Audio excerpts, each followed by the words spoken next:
Welcome for those of you that have joined us. We're going to get started in a couple of minutes.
We have some people still joining us, so we'll give it maybe just one more minute and then we'll get started. Thank you everyone for being here.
Okay, I think we'll go ahead and get started.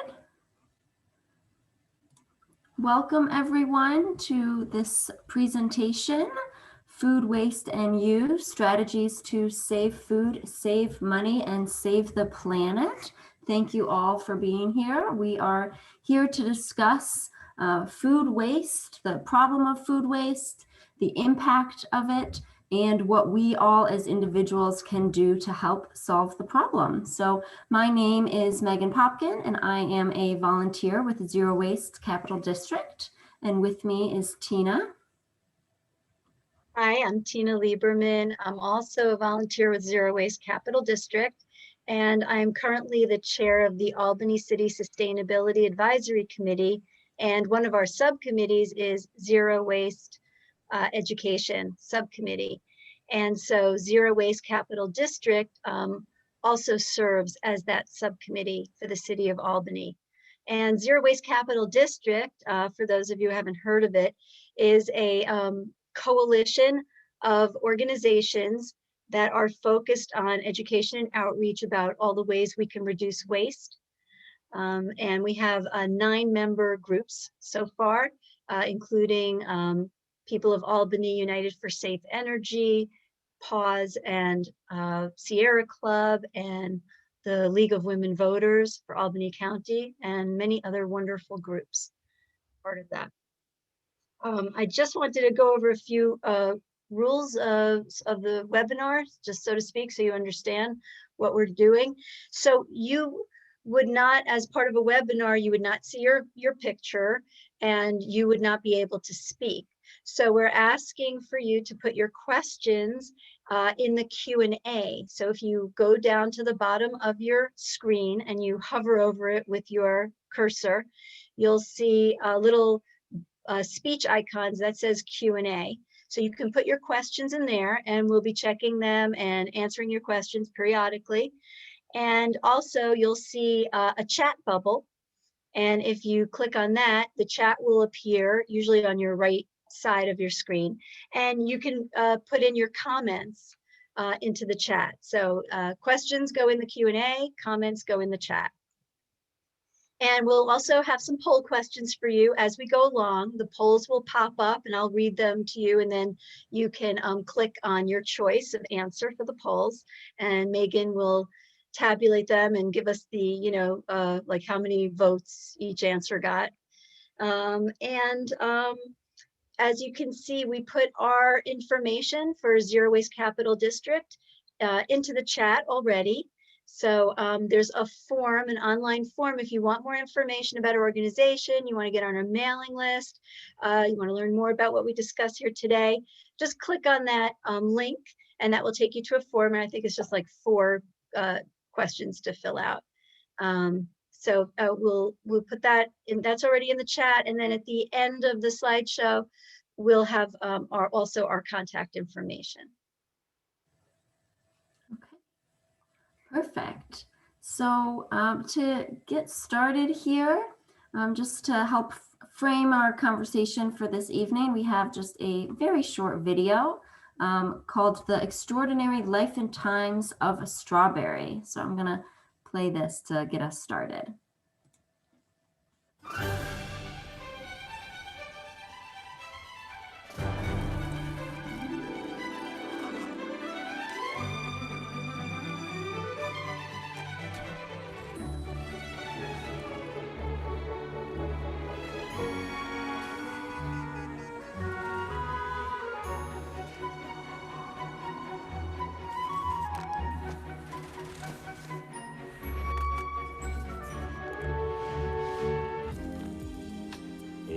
Sweet baby, I'll travel the world for you.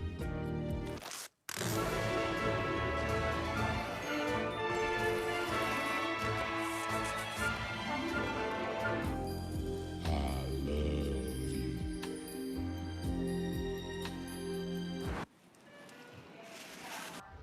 Can we get strawberries? No, honey. Please? Okay.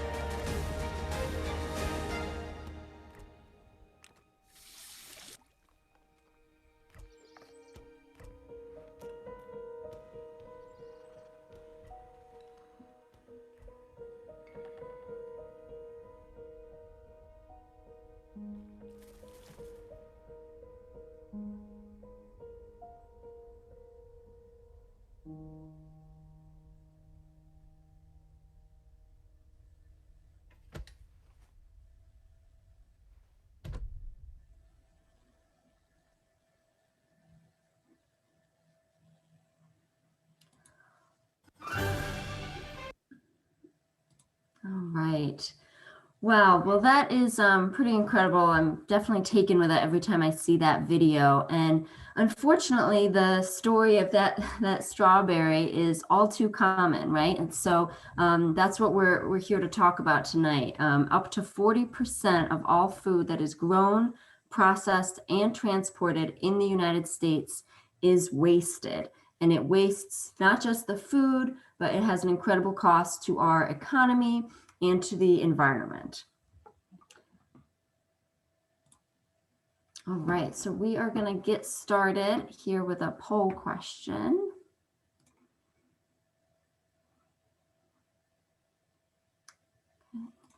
So if you want to just go ahead and answer this. Okay, and I'll read it out loud. What percent of food waste do you think occurs in households? Your choices are 12%, 28%, 43%, or 76%.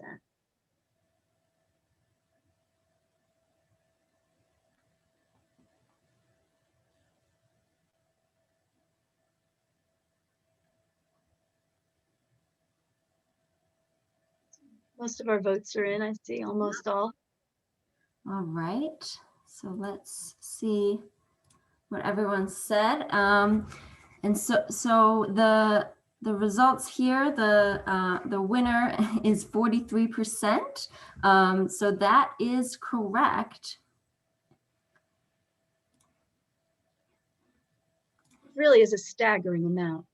Think about how much of the food we're buying is going into our trash cans. Absolutely. And so this chart here from the National Resource Defense Council shows where the food waste is generated.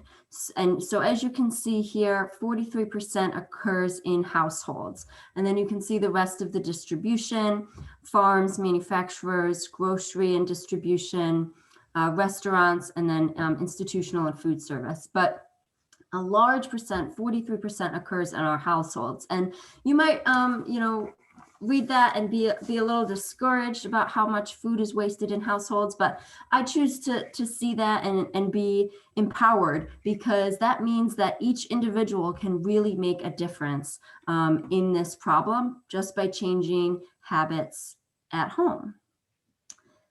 And so another context for the food waste is that in 1 year, a family of 4 wastes $1,500 of food.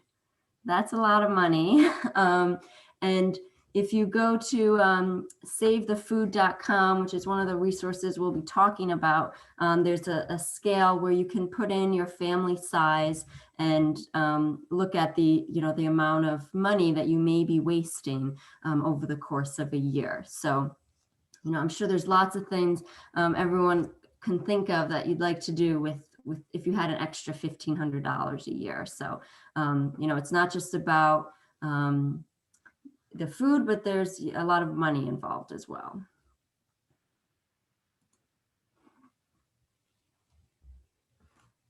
So food waste, when we waste food, we waste a lot more than just the food. When you start to think about what has gone into that food, you realize how much energy has gone into that food. Talk about all the energy that goes to power the equipment that grows the food, that harvests the food, that packages the food. Then you think about the water that goes into that process. And then there's transporting the food too, the trucks, the gasoline, the mileage, the labor involved in growing the food and transporting the food. Think about refrigerating and freezing the food in your supermarket and how much energy that takes. Energy is fossil fuels. Fossil fuels produce greenhouse gases. So, and then if we're taking 43% of that and wasting it, we're also wasting and putting more greenhouse gases into the atmosphere, which is causing climate change than we need to. So that's another consideration. Plus nutrients, right?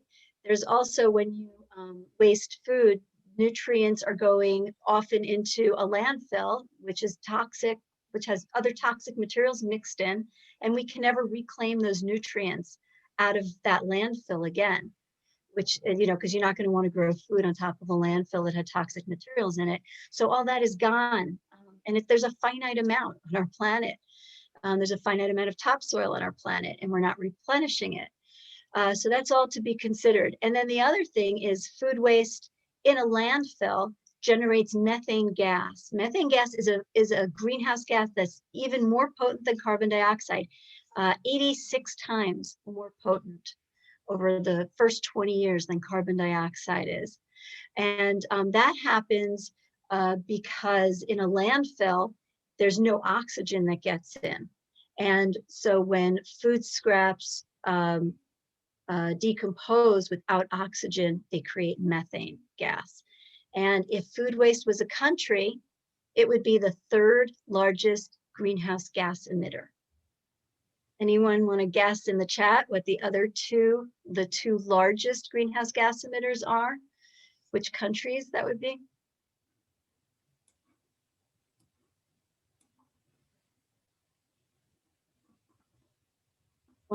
Yeah, we've got one guess is China. That's correct. China is the top producer of greenhouse gases.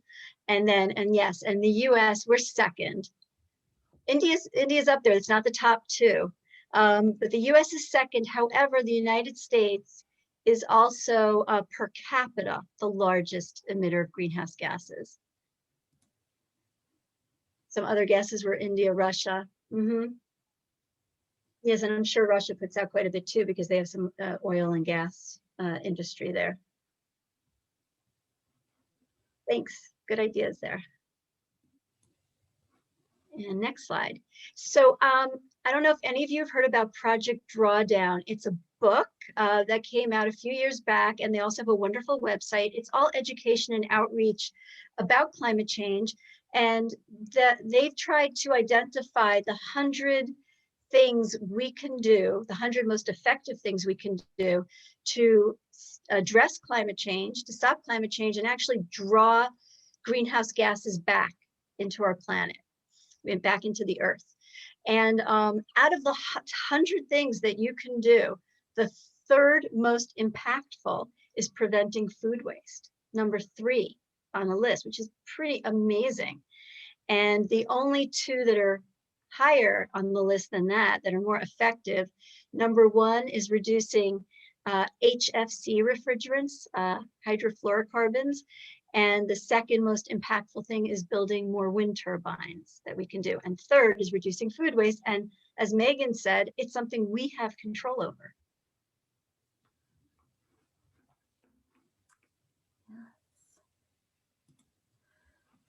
All right, here's our next poll.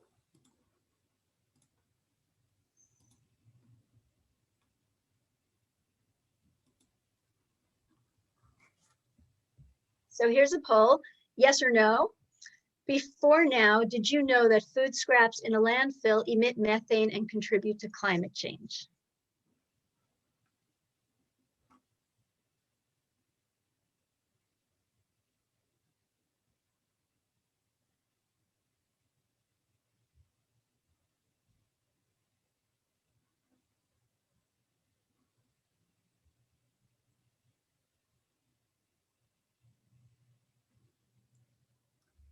Okay, we got a good number of responses here. Here are our results. Right. So most people did know that, but there's a good chunk of people who don't know it. And the last time we presented this webinar in a church in Albany, most people, I think, did not know it. And so, you know, it's really important information for us to be sharing. Yeah, absolutely. This is a common conversation that I have with people in my life when I'm talking about food waste or just sustainability in general, and composting, which we'll get into, is well, you know, why won't it just break down in the landfill? And you know, as Tina explained, it doesn't, and it's actually really harmful to our climate and to our environment to throw food in the landfill.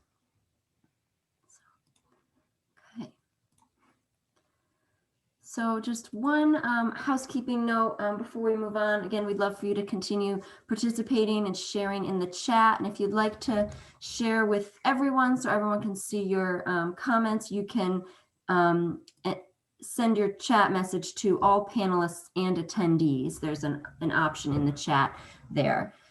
So now that we've kind of gone over the extensive problem of food waste, there is good news, right? So what can we do about it? And individuals can make a big difference by making small habit changes in your daily life. You can reduce food waste and have a positive impact.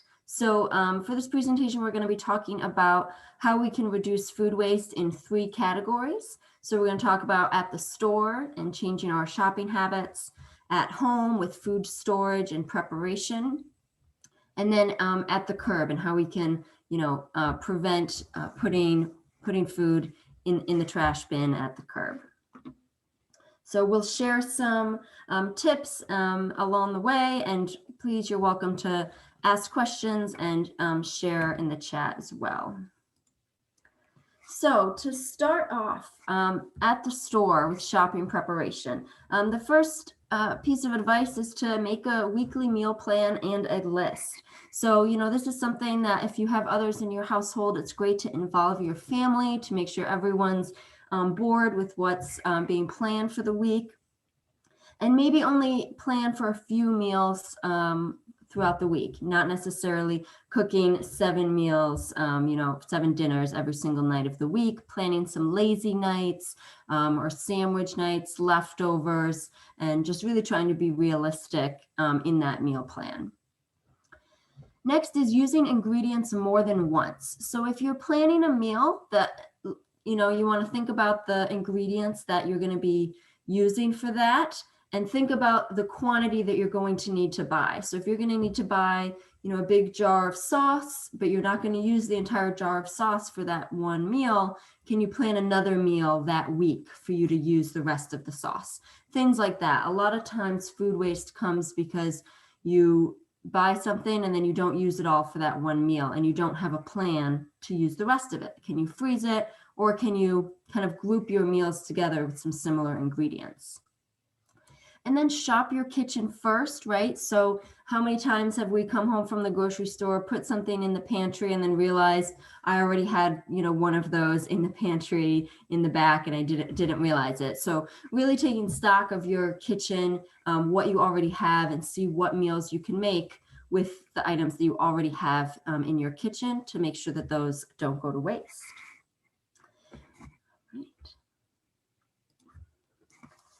So next up for at the store is shopping with intention. Only buy what you need for that week and really try to make sure that the items are going to stay fresh. And so just keeping in mind what you need for that week, not necessarily what you would need, in the future, because it might not stay fresh.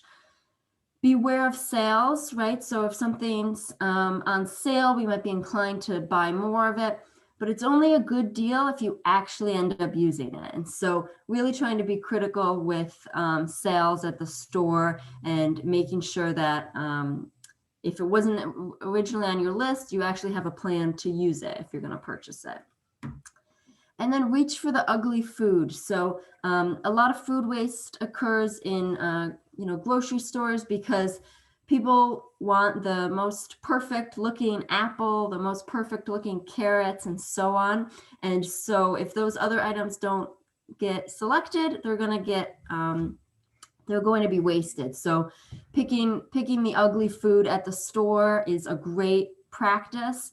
And then there's also some subscriptions here where these services will collect the so-called ugly food from supermarkets and then send them to you, in a package through a subscription service if you're interested in that. Okay. All right, so now we'd love for if you have any comments or questions related to reducing food waste at the store. So we do have some one comment in the chat, and I have a couple of questions. Lexi writes, I have heard that some of the online, quote, ugly services like ugly foods aren't actually doing what they say they are. Do you have evidence either way? I personally don't. What do you have, Megan? I don't have evidence, no. I have tried Misfits Market. I liked it, but I ended up canceling the subscription because I was getting a little too stressed out trying to cook all the, it was just like a little too much produce for me. So I just try to reach for the ugly the ugly produce when I shop at the store. So My niece actually works for Misfits Markets. She lives out in Pittsburgh. It's all virtual. And she's actually a little disturbed by the amount of packaging she gets. And, there's a lot of packaging in that. So, and of course we can buy local and buy at our, got through a CSA or farmer's market. And I'm sure there are plenty ugly vegetables and fruits to pick out there. Another chat, in the comment in the chat from Elaine. I've heard that a regularly well-organized kitchen is also important to reduce food waste, simply because you know what food you have. It's a very good comment. I think that's true. I used to get Misfits and the produce wasn't really ugly. I see. That's what Lexi said. Yes, interesting. I hear that although most of it is recycled and biodegradable, so the packaging minus the packing tape. Oh, that's good to know. Yeah, I think so. I think there were like some cold packs in there. I'm not sure, that were plastic. And just get so many, maybe can't reuse it. Comment, I'm out of luck if you need an organized kitchen for this to work. No, I don't think that's the only thing you need to get it to work. I think there's a lot of aspects of it, like shopping and planning and looking at refrigerator, what you have before you go shopping, making a list, shopping from a list. Oh, okay. So B writes, because of the COVID, I look forward to my box of Misfits. Well, sure, that makes a lot of sense too. On the other hand, you don't have to go out to a store. So it is wonderful to have that shipped, way to get food. And, I expect you are helping the environment, because so I imagine some of it is Misfits or some of it's smaller or whatever. It's not going to be sent to supermarkets for some reason. Tom from Grow Amsterdam, New York, says if a weekly box is too much, skip a week. Right, and some people are not going to the store during COVID time. Lexi says, I find that buying less is the best way, which is hard during the pandemic because it means more frequent trips, which you kind of don't want to do during the pandemics, but that tends to equal less waste normally. And that's true. Bernadette says we also have a CSA winter share, but that's only once a month. Right, I know I was part of Roxbury CSA and we were able to get a winter share. I also think it was one, like 3 boxes through the winter. Let's see, more comments. Wow, pre-pandemic, I went to the store almost every day since I walked right by. Lots harder now. I try to find a recipe for ingredients that are about to go bad. That's from Anna Marie. Absolutely. That's exactly what I do too. Worst comes to worst, there's soup. Throw everything in a soup, right, or a stew. Elaine writes, some people have a lot of food issues, so emotional eating needs to be addressed as well. And that's a very interesting concept too. And Bernadette writes, remember your freezer is your friend. yes, so that's actually a great segue for us. Yes, and just to add, Wendy Dwyer writes, she lists what's in the freezer. And I've heard people do that. And I think it's a great idea. I mean, some people always label what's in the freezer and that's good, but some people also list it so you can see, like on your refrigerator, what's in the freezer. And she says you can freeze what you get from the garden and farms in glass jars. Do not fill and lay on the side. Lexi says a whiteboard. Good thoughts. All right, we'll come back to some of those questions later in the Q&A. All right, thanks so much everyone for those comments. We love to keep this interactive as much as possible, so please keep those coming. And yes, definitely the comments about your freezer definitely helps move us into the next section of our presentation, which is reducing food waste at home. So you've done your preparation, you've shopped intentionally and only bought what you're actually going to use, and then you get it home. And it's really important to be smart about how you store your food, right? So to think critically about the refrigerator, freezer, or counter. Where does this particular item of food belong? So, if you have something that's frequently going bad, it's a good idea to just, do a little research and see where you should be keeping it to keep it fresh. There's lots of tricks out there. You want to keep your avocados on the counter until they get ripe and then move them in the refrigerator to keep them fresh longer. Different things like that.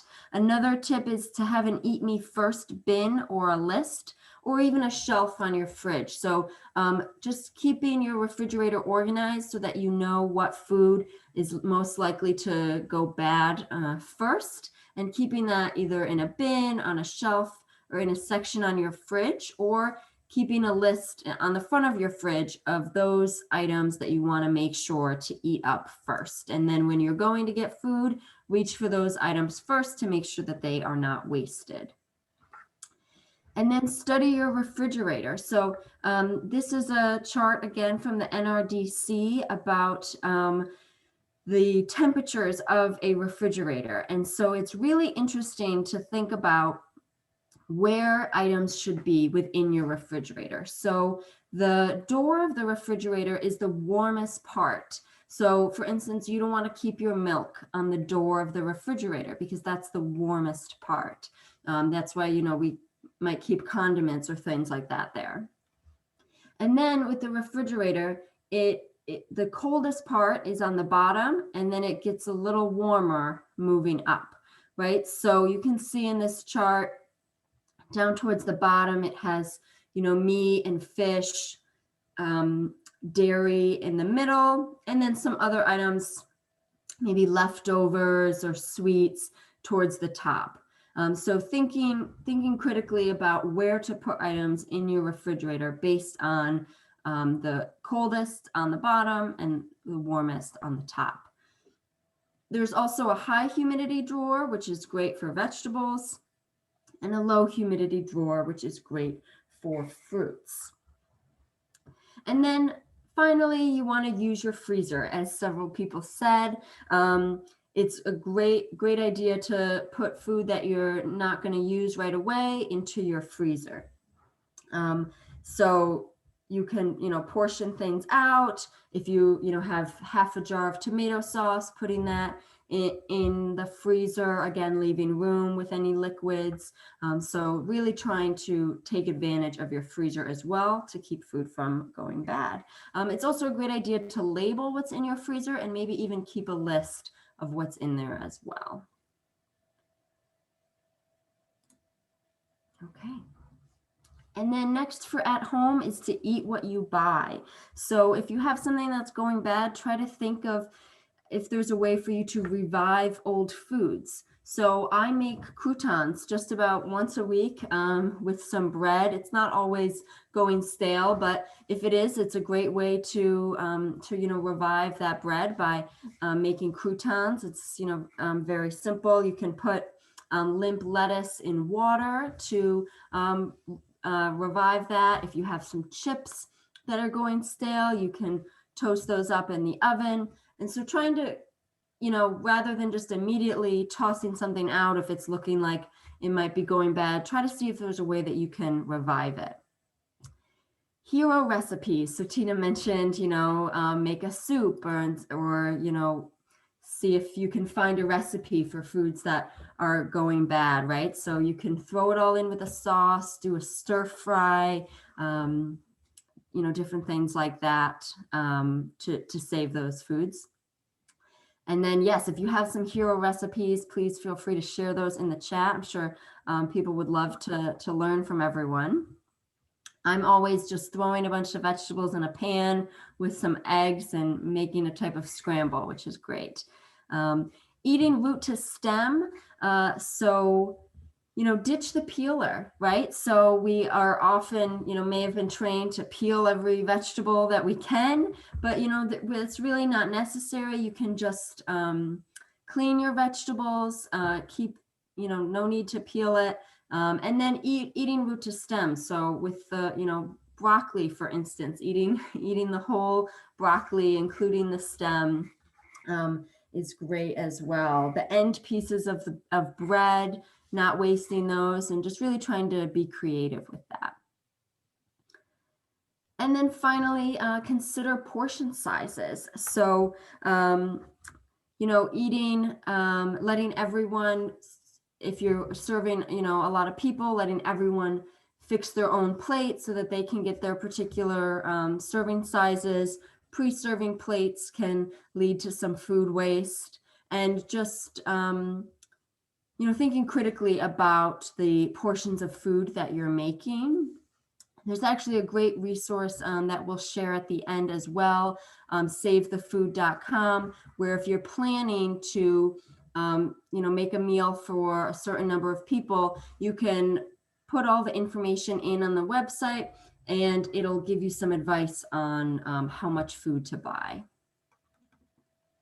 Megan, can we take a minute to look at some of these ideas for hero recipes in the chat? Yes. Seems like a good time. So frittata is a suggestion. Those are delicious. And I've even seen people make little frittata muffins for using up, old veggies and things. Lettuce can be put in soup. And also making stock. So keep an empty container in the freezer for veggie, herb, meat, bone scraps to make stock. I have a friend who's a chef, and that's exactly what she does. And she'll even gather up the cut off ends of carrots and parsnips and anything that's old, or onion bits, and she puts them all together, wraps them in a cheesecloth, and makes stock, and it's fabulous. And then you could freeze the stock and use it whenever you need to. Use kale stems in place of celery for things like chicken salad. All my vegetable scraps go down the road to a farm to feed the chickens. Yes, chicken composting. That's a wonderful thing to do. We are going to talk about composting later, so that vegetable scraps definitely, can be used for cooking, and they can also be turned into new soil, a soil amendment, basically a fertilizer, a fabulous fertilizer. And it can feed the chickens.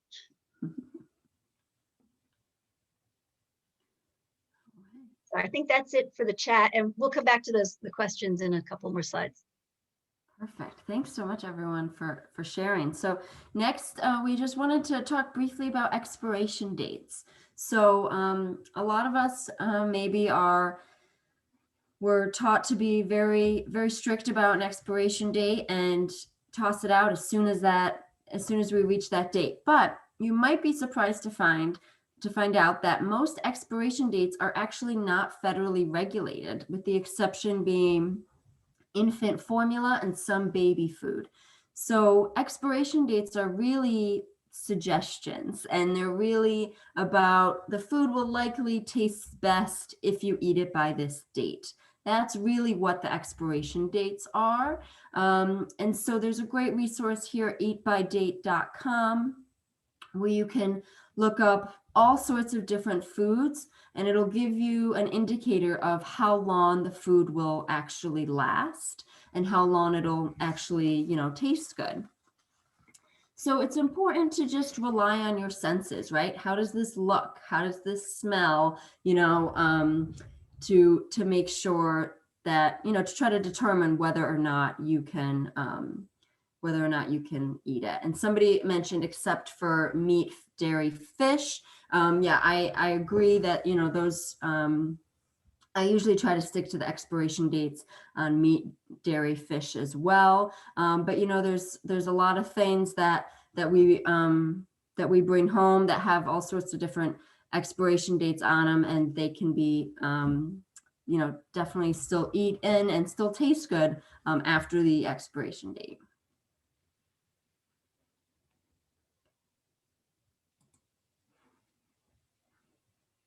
All right, great. So back to comments and questions. So let's look at some of the questions that we've received.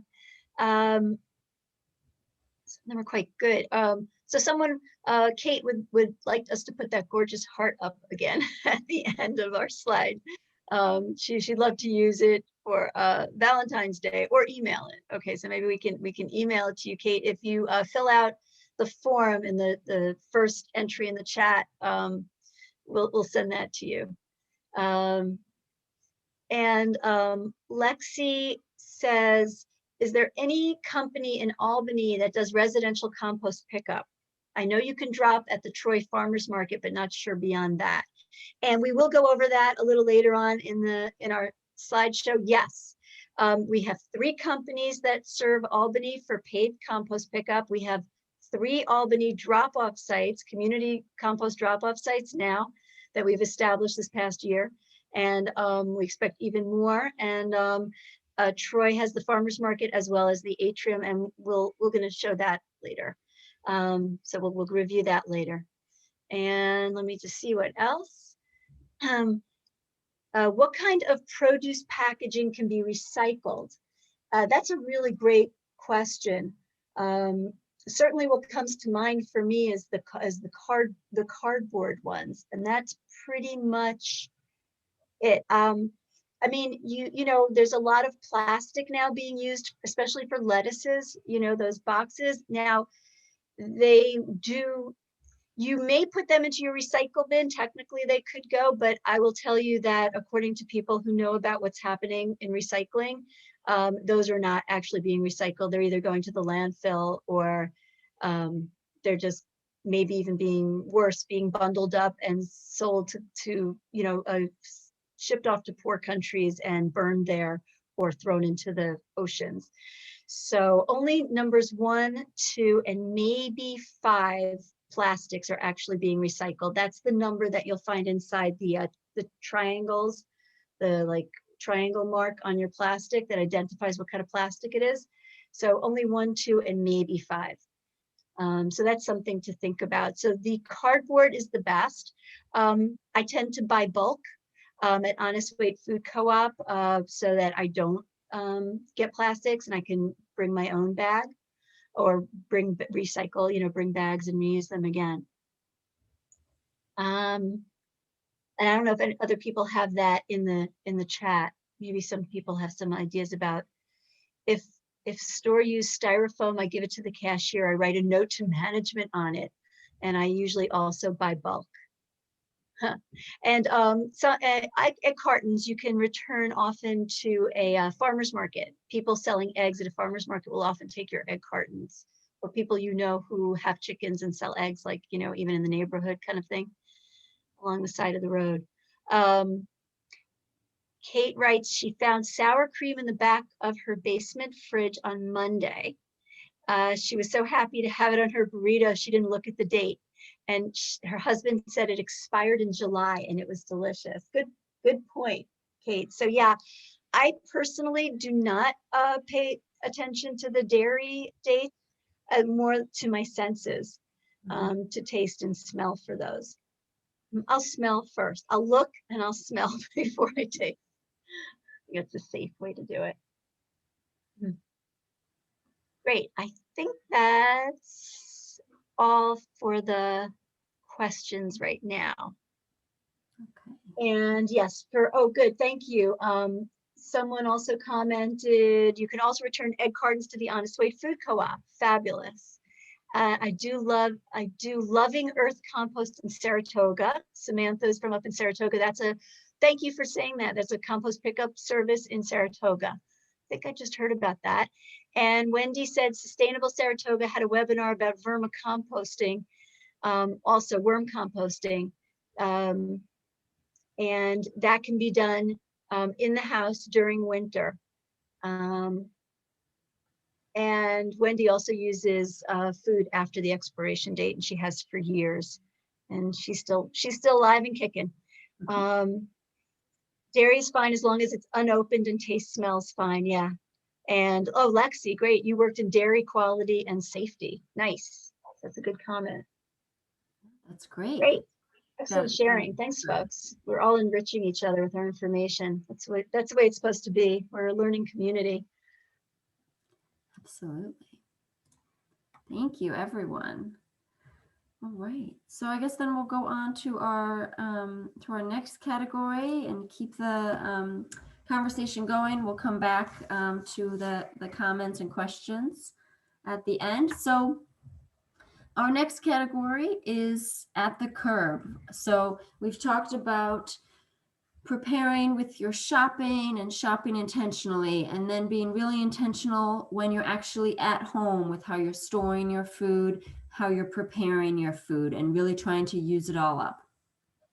But then you might have some food left over, right? So before you throw it in the trash can, think about whether or not you can donate food. So one option is to take some, food to the food pantry if it's eligible. And so the food pantries for the Capital District is a great resource. And I'm actually gonna pull up here they on their website. If you pull up their website and click on, which is just the foodpantries.org, and if you click on Find Food Now, it brings up a map, and you can enter in your address right up here, and it will show you the food pantries in your area. And you can kind of zoom in if you'd like, and it lists different stars. So say, for instance, I lived in Center Square. It'll show here a food pantry nearby. Tina, do you want to say anything else about this? I think it's for the whole Capital District. It's actually covers a huge amount of ground, because I know there are people here from different parts of the region, not just Albany. Right. Yeah, absolutely. So this is definitely a great resource that we encourage everyone to check out. There's they have a great map and directory of all the food pantries in the area, where you can donate food or get food if you need it as well. And they also have information about food drives, which is great as well. And then community organizations. So there might be other community organizations that's not a traditional food pantry where you can donate food. So there's these new free food fridges in Albany, which is a great resource as well. Right. There's one at Honest Way Food Co-op. That's a free food fridge. There's one, I believe, on Grand Street or Warren Street.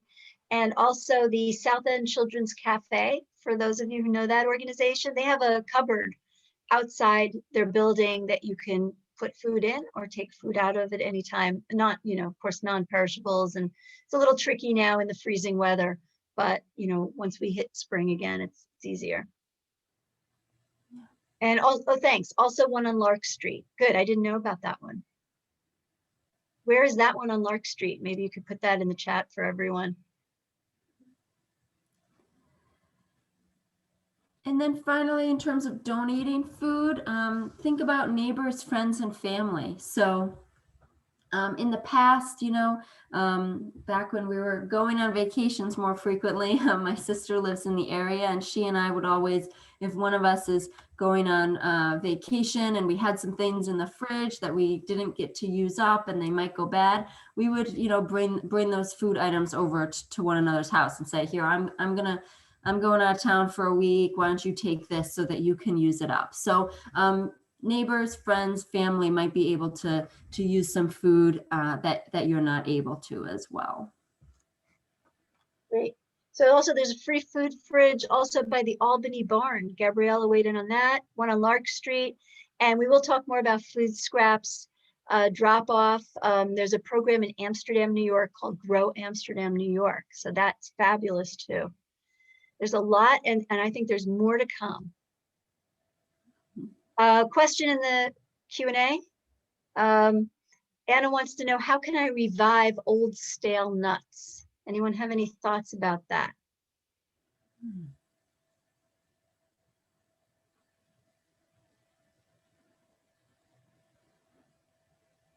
Roast them. Bernadette suggests that you roast them. I was thinking roast or toast them. Yeah, Kate says toast them for granola. Good ideas there. And at the Children's Cafe, Tracy Killar, she's the director. She says the food goes fast if you drop off. So she says, I guess it doesn't have time to freeze. Is that the deal, Wendy? And Samantha says she cooks old nuts in a pad thai stir fry type of entree. Chop them up and add them to soup. Great. I believe I read an article in the New York Times, Megan and I had checked out. It's the fats, I think, that go stale in nuts because they're high fat. And that's why they get they can go stale, a little bit rancid. So something to know about your nuts. I try to store mine in the refrigerator. That seems to help for a while. The Lark Street, okay. The Lark Street free food fridge is near In Our Own Voices, the side of the street that Rain Restaurant is in. Thanks. Oh, NYSAR has a map of all the compost drop-off sites. I think that's great. And we have an address for the Lark Street free food fridge. Go check that out.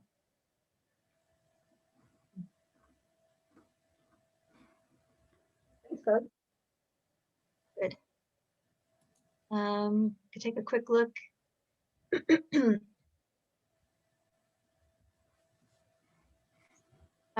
Do have one more question, Megan, if that's okay. Yep. Elaine says she has a neighbor who's 92 years old. She has donated a half a cantaloupe to him before the pandemic. Is there a risk to him to donate food to him during the pandemic? My understanding, I mean, if it's someone who has COVID, I would not donate food if you know you have it in your household. But my understanding about food in general is that food does not carry the COVID virus. But if anyone knows differently, please let me know. But that's why, people have been doing takeout and just fine. I don't know anyone who's gotten COVID from takeout, or I've never seen any reports about that, takeout food. Yeah, I would encourage you to kind of, use your own judgment on that.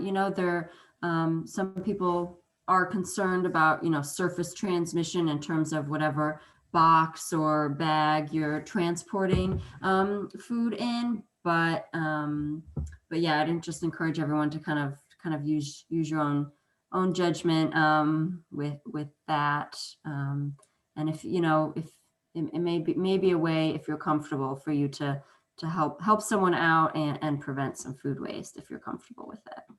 Right. And Stephanie suggests, drop it off at the door so you're not actually making contact, put it in a bag or whatever, or a box, and drop it off.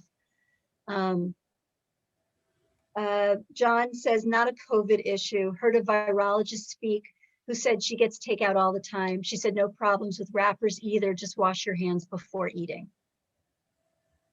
That makes a lot of sense to me, and that's what I've been practicing, and that seems to be working. So I'm just checking for any more questions. Okay, good. I think we're good on questions. And so let's talk about this. Let's talk about composting. So once you've done everything you can to, prevent food waste in the shopping, planning, cooking realms, then we look at, and donating, then we look at taking what's left, the food scraps, and turning them into new soil, a soil amendment in some way, shape, or form, letting that go back into the earth where it belongs so it can re-nourish the earth. So what we're working on, a Zero Waste Capital District and the Albany City Sustainability Advisory Committee, we got a grant from the DEC about a year and a half ago now.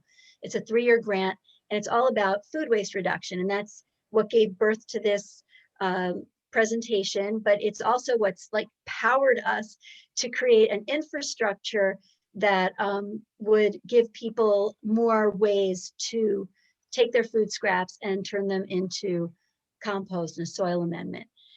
So we're encouraging backyard composting, so at home composting, or as Wendy pointed out, indoors through vermicomposting. There's also something called bokashi composting, which is like a fermentation process, which is very successful in New York City apartments. And there are some people who are experts in it. I'm not, but I could definitely hook you up with those if you were interested.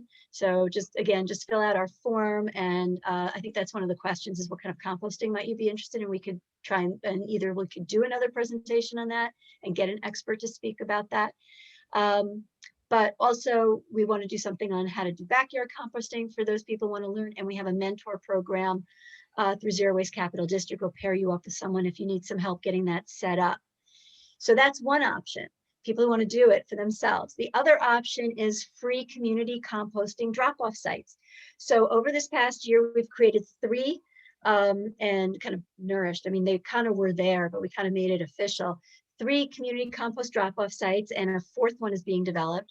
So the 3 that are right now in Albany, and anyone, of course, can use them. You don't have to live in Albany to use them. Maybe you work here, whatever, and you come into Albany once a week. You can use the Radix Center on Warren Street. They have a bin right outdoors. It's a big bin on wheels with a lid, and you just put your compost right in there. The Tivoli Preserve, the Wilkins Avenue entrance. She's got a bring a bucket, take a bucket kind of system going there, or just dump what you bring right into she's got 5-gallon construction buckets there. They're all beautifully, colorfully stenciled with the word compost. And then we also have the Albany Victory Gardens at First and Quail, which is between First and Clinton Avenues. And right now he's going to set up something a little bit more official for community drop-off. But right now he's just got a big brick wall and it says compost, like in huge letters stenciled across it. And you can look for just the active pile with the raw food scraps in it. And you just, turn your bucket or bag into that. And they just keep bulldozing it and turning it. And then they move the piles over. They have a 3-pile system. And then we have community composting in Troy. And that, as someone pointed out, is at the Troy Farmers Market every week, and also from 10 a.m. to 2 p.m. every Saturday at the Atrium on 4th Street. And I do sincerely apologize, but when I created this slideshow with Megan, we did not know about Grow Amsterdam, what was going on there. And we would love to hear more about that. And I know I have an email out to Tom, so we could talk more and we can give out more information about what's going on in Amsterdam too. But if Bernadette or Tom want to put that in the chat, that would be great, and share about that program with us, like what's going on in Amsterdam. And then we have pay pickup services, and it sounds like I should add the one for Saratoga to my list here. But for Albany, Schenectady, and Rensselaer counties, we've got 3 choices. Radix cost $15 a month, and they pick up twice, and they're only operating the city of Albany. Food Scraps 360 is operating in Albany, Schenectady, and Rensselaer County, and I think she's starting a pilot up in Saratoga. And we have Dactera, which is also serving Albany, Schenectady, and Rensselaer counties. And I think they all range from $15 to $20 a month. For pickup services, some of them give you the kitchen composting bin, and then they give you the bucket that they pick up from. Oh, great. Bernadette put the link to growamsterdamny.org Food Scraps Connection. Excellent. Thanks, Bernadette. And yeah, so I do need to add the other Saratoga pickup service that someone mentioned. You're very welcome. So I think that's about it. Oh yeah, and just so you know, Schenectady now, we're reaching out to Schenectady. They're looking at setting up some community compost drop-off sites as well. And that will be at the Schenectady Urban Farms, and they have chickens too, I believe. So that will be chicken composting. So we have a poll question. All right.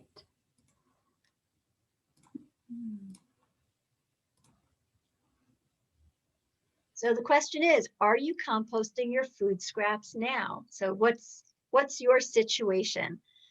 Are you doing it in your backyard? Is it no, but I'd like to try. Yes, in my backyard. Yes, I drop off at a community site. Yes, I use a paid pickup service, or yes, with some other method like the vermicomposting or bokashi.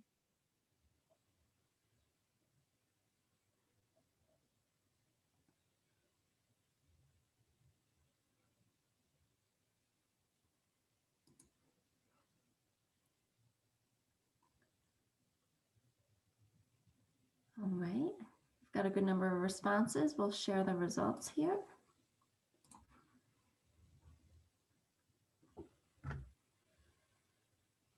We've got some pretty avid composters here. We've got 35%, the largest number of people are actually composting in their backyard. That's fabulous.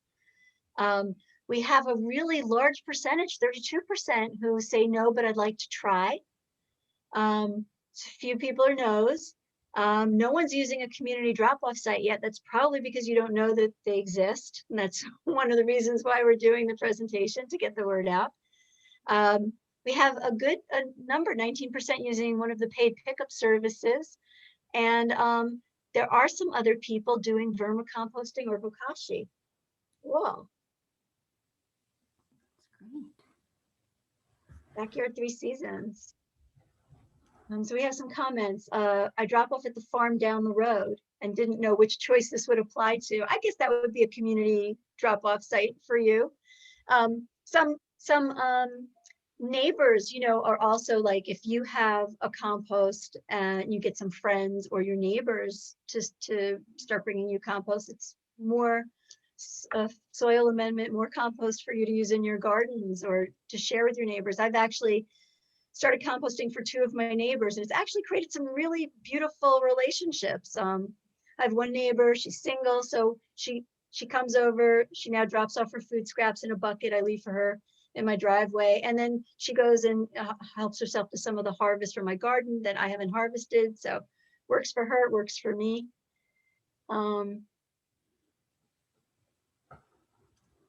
Oh, Robert, thanks. Nice presentation.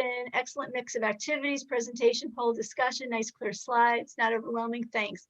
Great. New Lebanon, New York has a community compost. Wow, I didn't know that. That's fabulous. And I can't see the name, but someone has extra worms if anyone is interested in getting into vermicomposting. Great. So yeah, if you want to put your email address in the chat, if people want to contact you for vermicomposting, or they could just put in the chat their contact information, that's great. Grow Amsterdam has worms. Is that worms to give out, Tom? Yes. Great. Wonderful. Yeah, we'll have to add New Lebanon, New York to the community compost. So thanks everyone for sharing your composting situation, your interest in composting. I'm going to share again the link to our Google form here in the chat. If you are interested in learning more about our organization, getting on our email list, and if you would like to learn more about composting, please go ahead and fill that out. And we have just a couple resources left. Yep, go ahead, Tina.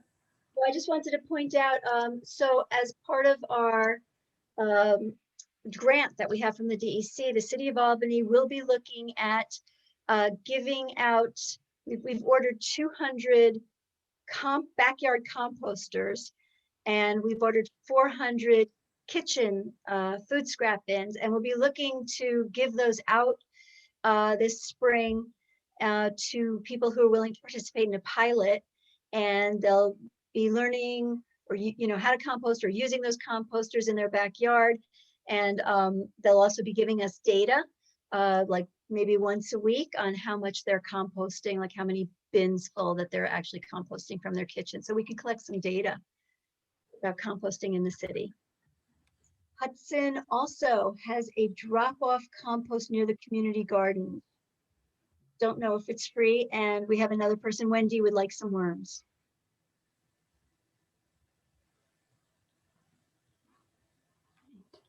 Okay, yeah, and feel free to, thanks, Bernadette. Feel free to, I'm just going to check questions. Feel free to contact us, folks. That's what we're here for. We love to hear from you. We have a meeting. Zero Waste Capital District meets the 4th Monday of every month at 6:30 via Zoom. Okay, we do have a few questions. Okay. So I was going to say, if you want to be part of this composting pilot, this backyard composting pilot in Albany, please do fill out the form. That's one of the questions on the form. Okay, so some of the questions. to end up with. Do you have a problem with non-food waste being combined with food waste at drop-off centers? And if so, how do you deal with it? Yes, we do have clearly labeled, that we ask people do not put any plastics in with your food scraps. We just want food scraps. Also, our community compost drop-off sites, for the most part, don't want meat or dairy because, it tends to be a problem, bring rodents. So you'll see that listed. I know Radix has like a sticker. They tell you what they want to put in it. Tivoli, you go online and you'll see what they want in it. You can contact the compost coordinator there. And same thing, you can always ask questions at Albany Victory Gardens. So is it a problem? Yes, we do have to clearly label, and the people who process it, it's an act of love when they look through there to pull out whatever shouldn't be in there. So the more we educate and get the word out about what should go in there and shouldn't is really helpful. We don't want utensils. We don't want people cleaning out their refrigerator and just throwing containers or anything in there, right? And also they don't want compostable plates or cups because those don't really break down in community compost drop-off sites either. They're purely for commercial facilities, and even the commercial facilities like Bethlehem don't want those. It takes too long. Any suggestions on how to get someone to do this? I bought them a kitchen bin and an outside one, but they say it's too smelly. So one of the things about a smell, if you're talking about inside the kitchen, basically they need to empty the kitchen bin more frequently if it's smelly. If you're talking about smelly compost outdoors, that happens too. They need to add more browns, which is like dried leaves, twigs, wood chips. That would help there. But in the house, I would say they need to empty it more frequently. Some people keep a big bin, like a big 5-gallon construction bin outside their door, outside their backyard door, back door, and then they can dump the kitchen one in there and then eventually get the bigger one out. Go ahead, Megan. I was just going to say, I'll also say in terms of convincing someone to compost, sharing some of the information that we've shared with you this evening about food waste and the problem of food waste and, the importance of taking some, individual action, and composting is such a great way to contribute to reducing food waste. So just sharing some of this information for sure. Right. And another idea that I've heard very successful, people put their compost in their freezer, in a bag in their freezer until they're ready to put it in their pile or drop it off at a community drop-off site or whatever they're doing. That's a great way to reduce smells if that's the issue there. Elaine has a question. I live in a condo complex. Do you know if there are any restrictions on composting in the back patio? I do not know about this, but I would guess if you don't have any problems with the smells, I don't see why that would upset anyone. And you might want to look into the bokashi or the vermicomposting, which you can do in a very small space. Lexi says, don't tell anyone and do it. There you go. Yes, peel your stickers off. Oh, wow. Okay, so wait, let me just go back. There's one more question in the Q&A. We have about 7-8 minutes left. How can we compost the compostable plates if they can't go to a compost bin? Thank you. Anna, that is such a wonderful question. Well, if you're just looking at plain uncoated paper plates, you can tear them up into little itty bitty pieces and put them in your compost, and they will break down as long as they're not coated with plastic. So that really wouldn't be too bad. But the ones that say they're compostable, unfortunately, a lot of them have PFOA, PFAS mixed in with the ground paper to make them impermeable to fats and liquids. They use that stuff is toxic and cancerous. We don't want that in our compost anyway. So until that's all resolved, which is in the process of being resolved, That's another reason why no one wants to take the things that are labeled compostable, and aside from them taking so long to break down. But I do think it's still better to use compostables, even when they have to go into the landfill, than plastics, and certainly styrofoam, which never, those never break down. So, okay, so that's it for the Q&A, and just some other comments. Interested in solar digesters. Okay, oh wow. What type of composters will you be distributing? They're kind of like earth machines, I believe. I think they are earth machines. Wendy, okay, reach out to Grow Amsterdam to get worms. Interested in the solar digesters. Solar digesters. That is interesting. That's something I'm not familiar with. So that's an interesting comment. I wonder if people know more about that. City compost is filled with trash, which is sad. And Lexi, I'm really glad you said that, because if you mean the yard waste, that's true. And what happens is, unfortunately, people are putting plastic bags, like dog poop bags and other plastic things, into the yard waste compost bags. And we really need to educate people not to do that, because that is putting plastics into those, like wood chips and whatnot, and the city compost, and then we can't use it in our gardens. And that's a problem. In Albany, we're experimenting with, we're trying to have a separate pile that's pure and monitored, so that there's no trash in it, so that we can use it for our community compost drop-off sites. Peel your stickers off your veggies and fruits. Yes, please do that, the peels, before you put them in the in your compost bins or community compost sites or pay pickup bins. Grow Amsterdam does not take plate scrapings. Okay, that's interesting. So that means you don't take cooked foods. Is that the deal, Tom? Does anyone know if you can get untreated wood shavings? That could help. So I think you're thinking maybe for your kitchen compost bins.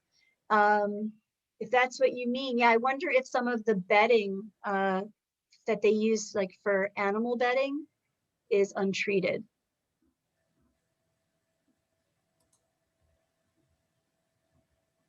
Yeah, someone else puts, Stephanie puts food scraps in the freezer before she takes them down to feed the chickens. Great, people are leaving, it's time for bed. Be aware of the difference between biodegradable and compostable as well. That's true. There's a difference. Compostable means it will actually break down, and biodegradable, I don't even really know, like maybe eventually breaks down, but it's not something you would even put in a commercial compost site. Aldi's has a small composter. Look for it in the ads. Oh, great. I want to say in March, April, or May, the garden things come out. That's a good tip. Vermicomposting, no smell, right? We get city compost at the community gardens. We pick so much trash out of our compost. That's terrible. Huh. That is really terrible. I try, like if I see them chipping wood, I try to ask them to drop it off at either one of our community compost drop-off sites, or, you know, if someone's near in my neighborhood, I try to get it dropped off by my house. No cooked foods in Amsterdam. Thanks for clarifying that, Tom. Yes, I've seen that. Some places don't want cooked foods. Yep, there you go. Free wood chips, right, Wendy? If the highway is chipping highway is chipping trees, just grab the free wood chips from there. That's what I do too. About wood shavings, the Loving Earth Compost Company up in Saratoga offers it to buy in bags with your membership. I don't use it, but I know some places offer it. That's great. That's a good tip, Samantha. It'd be worth looking around at similar places in Albany that might offer shavings. Great. That's all good feedback, folks. Thanks. And our community compost drop-off sites will have compost to offer back to the community, and you could contact them and see what they have. Good. Yes. Thanks, Lexi. We really enjoyed doing this. We learned from it every time. We learned from you folks. And, you know, we're a growing and learning community. And I love doing this as a regional approach because I think we will all lift each other up and educate our communities. And one community starts to see another community is doing it. And then they're like, okay, I guess we should be all doing this. So we'll get there. And maybe we can pop up that heart shape for, so I don't know. I think it's Kate. Kate wanted to grab that image. Sure. Great. There you go. So thank you, everyone. We really appreciate. Don't forget to fill out the form so we can be in touch with you guys, and you can let us know what you'd like to, you know, learn more about, do more. If you want to just be on our email list, you want to attend our meetings. We have a Google group, we have a Facebook group, we have Instagram, lots of ways that you can become involved.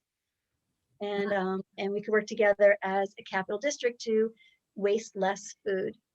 Absolutely. And I also just want to mention, we definitely want to thank the Albany Public Library for hosting us this evening and helping us to spread the word about this important issue. Yes, thanks to Meg Kelly. She's our silent partner there, you know, on our screen. And we really appreciate working with you, Meg, and with the people at the Albany Public Library, who are also moving towards some sustainability certification for a few of their branches. Thank you. This was very informative. Thanks so much. Great. Take care, everyone. Good night. Mhm.